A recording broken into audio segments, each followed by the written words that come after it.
Well, welcome everybody to our employee update for COVID-19. And today, Andrew with us again from Financial Streams. Welcome, Andrew. Thanks, Michael. And today we're just going to have a bit of a chat about super. So we'll put it in the context of COVID-19 and the early release option, which we've spoken about the last couple of times.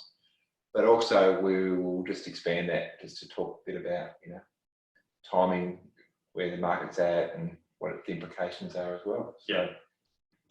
So I'll hand over to you to start and I'll pepper you with some questions. I might just roll through my PowerPoint here. So just to give a bit of context, Michael, the recent fall in market valuations has been pretty dramatic. It does take a time for most people to sort of sit back and go, what do I do? How do I manage going forward?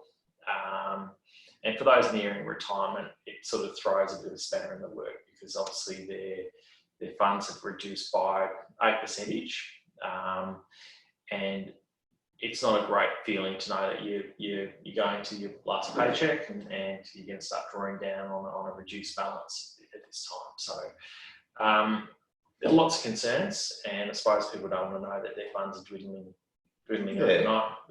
One of my observations would be, because you do get a lot of information about where the markets are at in terms of the stock market, both Australian and overseas. Everyone watches on the nightly news or on their news feeds. But if I'm a 35-year-old and not retired for another 30 years, why am I worried about the daily fluctuations? What's your observation? So if you're a 30, 35-year-old, my view is you've got time to ride this out. And there should be no change really to your philosophy on how you're investing and how your fund is being set up. Mind you, there are some people who've asked the question, do I adjust my asset allocation at this point in time? My general rule of thumb comes back to what is the natural asset allocation that we need to deliver the returns that you're after and what you're comfortable with, and how does that sit? And if then, is there any need to adjust that existing asset allocation? So I'm just going to ask lots of questions. So asset allocation, what does that mean for the everyday person? So the asset allocation, what we talk about is basically the mix of investments that you might have. You might have cash, term deposits, you might have government bonds, international bonds, you might have some property investments, and you might have some shares and Australian shares and some other vehicles that investment managers utilise. The asset allocation is the sum of all parts. What does that look like in terms of your overall position, and what are your weightings or your natural weightings to those types of investments to try and get a return?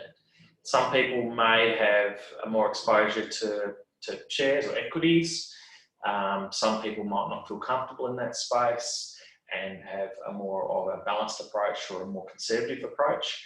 And some people may have a bit of both in terms of their investment. So we're talking within the superannuation context, because people can have other investments outside of super, like they own their own home or want to buy a rental property and stuff like that. But for today's discussion, we're just talking about what's superannuation.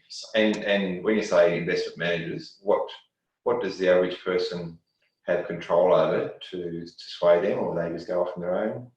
Sure, depending on the type of super fund that you have and the type of involvement that you have, if you're involved with an advisor, or if you have a more of a direct approach, or you may be with an industry fund that invests on your behalf. In terms of the industry funds, you don't tend to know exactly what they invest in. You may know the top 10 investments, but they tend to have, I suppose, lots of different investments that they utilise to try and get the end result. All right. Sorry to disrupt. Oh, that's all right. I just wanted to just also go through the point that, back on the 23rd of March, we hit a low point of about 4,500 points in the Australian market. That obviously didn't make everyone feel great. So just before we drink again, so people can hear those points. So what is a point? What does it look like? I suppose it's a historical return where it gives you a valuation of investments in the Australian market, and there's different views and different indices that are used for that. There's the ordinaries, there's the ASX top 100, which is obviously the top 100 shares in the market, and there's different variations of that.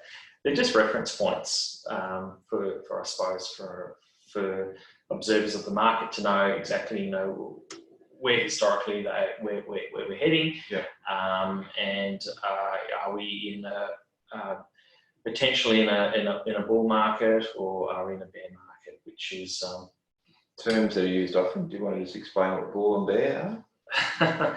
So the bull market is a market that's growing, and a bear market is one that's it's going towards more of a recession outcome. So it's just, I suppose, where do they originate from? Not 100% sure, but there are terms used in the market. Right. Thanks. So with the Australian market, back on the 20th of February, just to give context, we're about just over the 7,000 mark, and then we went back to 4,500. So we had a significant drop in valuations. That puts a shudder through most people. Most people who work in financial planning investments see it as an opportunity because the market's devalued. But most people would feel pretty as if their purse has been hit pretty hard. My view right now is be cautious. We're not sure if we're right out of the COVID-19 pandemic, but it's probably worth right now sitting down with your advisor and just adjusting your asset allocation if it needs to, making sure that if there's an opportunity in the market, that you're well placed to benefit from that, but with caution. I think at this point in time, it's still very cautious. It still seems very volatile. Just the pluses and minuses on a daily or weekly basis, they're still with us and probably there for a little bit longer. Timing the market's very, very difficult, and I still feel that there'll be fluctuations going forward, quite dramatic. And it's another term that's used often, just maybe explain. So there's timing in terms of timing when to invest and when to come out, versus length of time in the market, I suppose, which is what I suppose the point you've been making the last few weeks about $10,000 today. The length of time that's invested for is worth X in the future. So to me, that's the length of time in the market. So what's the timing in the market sort of looking like? So timing the market's very difficult. We always have a view that timing the market's better than trying to time the market. There's been many, I suppose, analysis done over the years of people trying to jump in and out of the market and buy when the market's low and sell when it's high, which we'd all love to know when that happens. But trying to time that's very, very, very difficult. We have a view that if you are investing, it is time in the market that you need to be in there, and that's over a longer period of time to smooth out those lumps and bumps that you might go through. Thanks for that. Today also I wanted to also talk about ways that we can rebuild your super as well, and take advantage of some of the opportunities that may occur in the next few months. The other thing I wanted to go through was what was the main issue with the early release of the funds, and pretty much the common thread in the media was if people drew money out of superannuation under the government's early release scheme, that they would miss out on longer term returns. And I think in a very simplistic way, that's correct if you don't put money back in. I've been discussing with clients in the last few weeks and different reasons for why you do that. And I just wanted to go through a couple of those key points. We could have been against that initially, to say, well, just hold on, just don't rush to the ATM machine and your super fund just yet. So from my financial hat, thinking, you're better off staying invested. You don't know when the market will swing back up. You're better off staying in the market than pulling out. But then digging a little bit deeper with people, finding out where they're at in their lives and in terms of their needs that they have.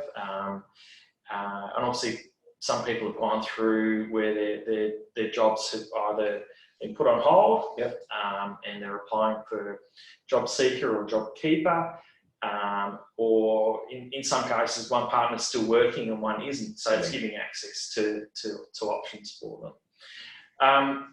So going through and peeling back some of those issues with people, and you start to realise, oh my goodness, you've got a big credit card debt there as well. Okay, well, that changes that thought process. Also, you've got a personal loan that's got a pretty high interest rate. Then you start to think about the strategies that could play out for those individuals, and could that benefit them. There's no magic wand here. It's about just sort of understanding the individual's needs and working out the best strategy within reason that can get you into a better position. So that negative impact of drawing out funds out of superannuation is, in my view, entirely what you do with that money. From that point of view. So I think that's the important point. It's like drawing it out has a long-term cost, but depends what you're doing with it. Correct. If it's paying down debts that are crippling you currently, that's paying debt, paying high interests off, paying personal loans, cars, credit cards, those types of things, and that makes sense. And especially if you can adjust your spending a little bit, the other partner might be still working. Yes, you're not getting the full income that you used to. So then you've got the access to superannuation. In my mind, changes the reasoning as to why you do that process. Good. We know the longer term impact, and this slide really just shows the impact of a 30-year-old, 40-year-old, and a 50-year-old over the longer term to age pension. And you can see that if you don't get the money back in, there's a significant disadvantage too, because you miss out on the compounding and returns for, in some cases, a 20 or 30 year period. And that does have an impact from that. So we've gone through the examples of the mortgage or a personal loan or a credit card where that might be a good strategy. And with back in the mind that let's do this, but let's get the money back in there as soon as we possibly can. The thing that does, paying down debt frees up future cash flows, and that's the other key thing. So it's not like you can't get money back in. It's when you've got rid of debt in the future and your cash flow increases, then you can start to look at some more contribution strategies. And I think for younger people, that in my mind makes a lot more sense to them, because I mean, if you're a young person and you go and see a financial planner and says, go and do these contribution strategies, it's going to be great for you long term. Probably doesn't really super resonate for you when you're looking at trying to get your first home and so forth. So many younger people, I feel, who are looking to buy their first home, and this has come through a question and of some clients who've called me up and said, can we do this for our, building up our deposit? Well, you can. It's a simple answer, and at the end of the day, I think the whole measure was made so people would have cash flow and lifestyle, meet their lifestyle needs, meet their home repayments, and so forth, and take stress out of their lives. But there's nothing to say that you can't park those funds ready for a home deposit, which that makes sense to me. Yeah. So because you're saving for a future investment. Correct. And, still in Australia, most people's significant investment is a family home or a home first home. Yeah. So that's one thing to consider. I'd employ around anyone who's considering it. Let's just, as we've said in previous chats, there's a process that you need to go through. Let's tick off all the options. Let's think through this before you jump in and do it from that perspective. I think we also talked about if, in some cases, and this is probably an example of a couple in Launceston who are still working. Or one of the couples still working, and one's been working in hospitality, being put off. Can we access superannuation? So, in that point of view, just remember you've got to meet the criteria to be able to access those funds as well. That, I think it's, as we said before, it's on some form of benefits or your hours cut by 20% or something like that. I think. Correct. So technically, unemployed or reduced, your working hours are being reduced. And as we've discussed in previous broadcasts, the Paris is going through MyGov and initiating that. So in that example, so the partner who's lost his job in hospitality, then he would qualify to access that, but the other partner whose business is usual with her job, or his or her job, would not be able to access that super. That's what you're sort of saying? Yeah. So they keep working, they've still got their income, they're meeting their lifestyle expenses. But in that scenario, of course, most people, and I know from friends and family who have talked about, most people have cut back on their expenses. And actually heard rumbles that people actually started to save under this arrangement. So unusual times. Well, it's not a lot. Spend your money when you can't travel. No. And So you're not going to to movies, to theatre and so forth. So you actually are bring back some expenses. So a discussion would have is, well, if you're going to do that and you're going to access some funds and there's reasons for it and they're justified, then how do we start to think about, well, not missing out on that compounding interest over 30 years? And there are strategies that we use from a financial planning process with around superannuation to recontribute back into superannuation. The government's also allowing some of the more tax-effective strategies that in the past have only had a window of 12 months in financial year. Now that's got a future 5-year window where you can actually do catch-up contributions as well. So that's something worthwhile exploring if that's the right strategy for you. So you're talking about from a tax perspective. At the moment, it's capped at 25 grand concessional or tax deductibility per person. But they're now saying you can go back a couple of years from memory, I think, and then catch up over a 5-year period.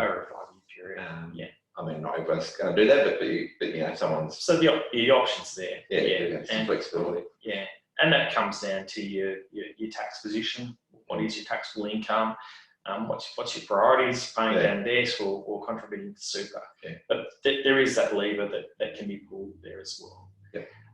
There's also your traditional just contributing into superannuation from your bank account.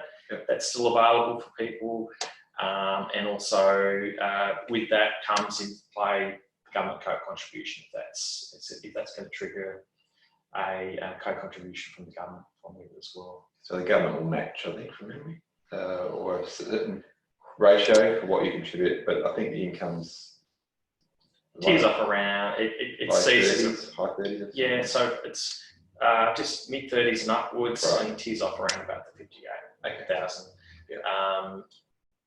To give you the exact number today. That's right. Just that concept of if you're on $100,000 a year income, then it's not a strategy, but in that sort of mid range. The other strategy that you could use is making contributions to your spouse. That might give you a tax offset depending on how much you can afford to do that strategy, and the government's actually widened the scope on that strategy as well from previous years as well. So these are strategies that you sit down and discuss with your financial planner, just to make sure if they're right for you. No, really nice. Just wanted to reiterate, if you're still needing to access the funds, it is still through the government MyGov website, which we've discussed, and that's still available.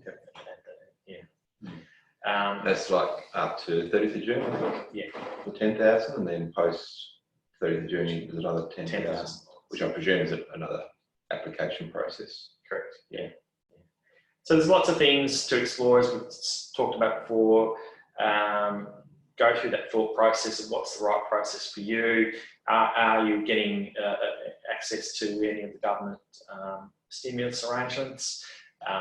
Then if you're still needing to withdraw funds, you've got that option. My initial view was, let's just hold off on that strategy until you know, you really need to. But when you pull back and you look at some different options for people, and everyone's not the same, so it does come up with a good outcome for some individuals. Yeah. Good. JobKeeper. Well, just a brief update. So JobKeeper employers have to the 8th of May, what are we now, Wednesday? So they've got till Friday to have made all their payments for April, all their employees that will be eligible for JobKeeper. All the employees should have received a nomination form and signed and sent that back to their employer. That's the process. And yeah, the $1,500 per fortnight, you should be receiving that from your employer, and then the employer will claim that back from the government via the tax office. And that process commenced on Monday this week. So those issues seem to be mainly sorted, from my client base anyway. They've sort of reconciled who's in and providing the information to the tax office and notifying the employees and working through that process. So. And that's in play for a 6-month period. Yeah, so there's a bit of confusion that's come out in the last few days, probably from an employer's perspective, because part of the claiming process, they have to nominate their turnover. So they've met the test when they applied, and you only need to sit the test once from an employer's perspective. And if they qualify with that, with a 30% drop in turnover, then they're in the program for 6 months. And that's been confirmed from a number of different sources for me. The confusion was that you have to report your actual turnover and your forecast turnover each month when the employer makes a claim, and there was just a bit of confusion out there that what happens. And I actually had about half an hour ago a client, a bit long half an hour ago, where they were unsure whether they would meet it, and the business hasn't dropped as much as they thought. So there's sort of a little bit of grey area, but overall, the majority of the employers are locked into the JobKeeper program, and that lasts till the end of September. Job Seeker, no real update from me, I don't think. I think the backlog seems to be working through from what I hear. We've had a couple of examples where clients haven't met the JobKeeper, but elements of their business has. So they didn't have any work for a couple of staff, so Job Seeker was their only option for those individuals who might be casual and an element of the business is not able to sustain them. Mike, we'll just clarify the all-in sort of requirement that you can't just pick and choose who you re-employ. That's correct. So the government reaffirmed that on, I think it was only last weekend, the Treasurer came out and basically clarified that the basic premise of JobKeeper was that it's all in. So there was just a little bit of evidence of employers, I suppose, cherry picking. And saying, I like Andrew, I'll keep Andrew on, but I don't like Cynthia in the corner there, and I'll let her go. So there was eligibility criteria, but they were more around Andrew's been with me for more than 12 months as a casual, whereas Cynthia hasn't. Therefore, that decision's made for me as an employer that Cynthia don't qualify, job seekers your only option. But there was a little bit of evidence that you're both employed at the same time, both had the same employment status, and I was sort of doing, offering one without the other, but that's been clarified that it's one in all in, and it's also clear that it's $1,500 per fortnight for everyone. Minimum pay. That's clear as well. Yeah, so that's it from a JobKeeper and job seeker. So I think that's about it for us today. Hopefully giving you some more information, and what we're planning is that what we're sensing is that the COVID-19 sort of critical areas have sort of largely been sorted at the macro level. What we're planning to do is probably every couple of weeks just provide an update as we see both the economy coming out and what it looks like, because we both had discussions. So if someone's on JobKeeper from an employer's perspective, which is the way I look at, what does that look like for their business after 6 months, and likely for the job for the employees as well, what does that look like after 6 months, and start some planning along those lines as well. Like if they're in hospitality, what happens if they don't open up again, so what are you planning for the future, and just having those sort of discussions, and also broaden our superannuation discussion. I was saying to Andrew this morning, unfortunately, it's such a massive industry. Well, it's not unfortunately, it's massive, but it is a massive industry. But unfortunately, the level of understanding that is out there is probably not what it should be. So we're happy to help out as much as we can, and just explain to people, just some the elements of superannuation, because it's such a key component of people's long-term financial future. And I think this, just to finish on the last point, I think the 6 month period, we get to see where that plays out too. In the back of my mind, I think there will be some industries that need a bit more time to get back up to full potential.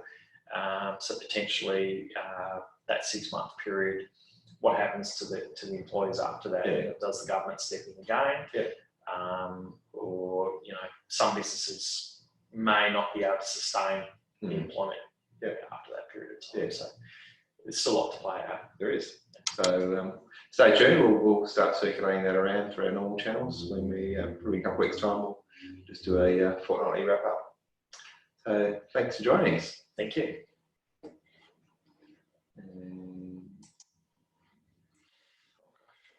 That's Amy.